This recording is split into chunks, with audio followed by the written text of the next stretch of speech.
Assalamualaikum, selamat pagi dan selamat datang di diskusi panel kita pada hari ini. Kali ini kita akan membahas tentang bagaimana teknologi dapat meningkatkan kesehatan dan pendidikan medis. Kita mulai dari Dr. Fatan. Menurut dokter, bagaimana peran teknologi dalam peran dunia bedah? Baik, terima kasih semuanya. Selamat pagi. Jadi menurut saya saat ini di perkembangan zaman yang semakin maju, teknologi telah membawa perubahan besar, terutama dengan adanya robot bedah. Misalnya, saat saya menggunakan robot Da Vinci untuk operasi jantung, teknologi ini memungkinkan presisi yang luar biasa, mengurangi risiko, dan mempercepat pemulihan pada pasien.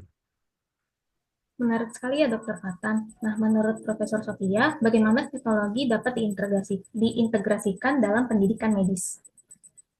Oke, baik. Jadi di sini kami juga menggunakan simulasi berbasis virtual reality atau VR. Di sini kita untuk mengajarkan operasi kepada mahasiswa. Dengan itu, mereka dapat berlatih dalam lingkungan yang aman tanpa resiko bagi pasien. Nah, itu juga membantu mereka memahami anatomi dan prosedur dengan lebih baik. Gitu, moderator. Baik, saya sebagai mahasiswa, saya merasa teknologi ini sangat membantu di mana simulasi virtual reality ini membuat saya lebih percaya diri sebelum menghadapi pasien sungguhan. Namun, saya itu berharap teknologi ini lebih terjangkau bagi semua institusi pendidikan. Itu merupakan poin yang bagus. Nah, menurut Rizky, sebagai seorang insinyur, bolehkah diceritain bagaimana tentang alat yang sedang Anda kembangkan?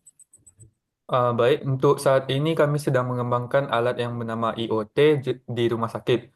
Nah, alat ini nanti akan berfungsi seperti rancang pintar yang bisa memantau kondisi vital pasien secara otomatis dan juga nanti akan mengirimkan data langsung ke sistem rumah sakit ini. Dan juga nanti akan mengurangi dari beban tenaga medis itu sendiri yang dimana nanti akan kerjanya lebih sedikit.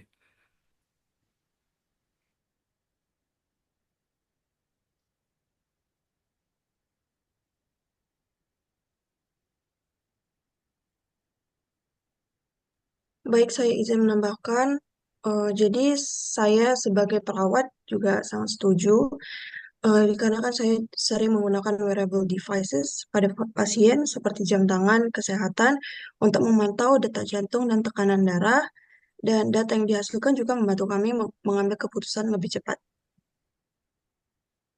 Baik. Nah, menurut Bapak Tegar, bagaimana peran AI dalam eh, hal yang membantu di dunia kesehatan ini? Baik.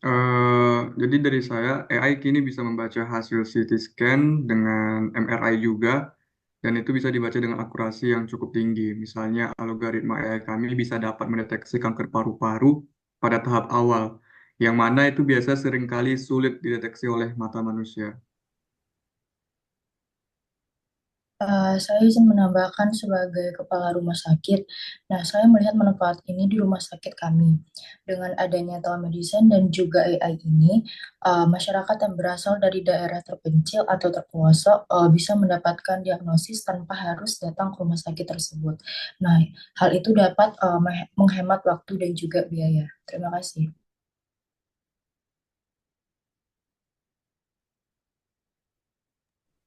Kemudian saya sebagai pasien yang ingin juga menambahkan dengan adanya AI itu saya sangat terbantu oleh telemedicine, mana ketika saya sakit saya bisa berkonsultasi langsung dengan dokter melalui video call. Saya juga tidak perlu mengantri lama dan resep obat juga langsung dikirimkan ke rumah saya. Terima kasih, Novega. Nah, ini semua menunjukkan bahwa teknologi dapat membantu semua pihak, dimulai dari dokter, tenaga medis, hingga ke pasien.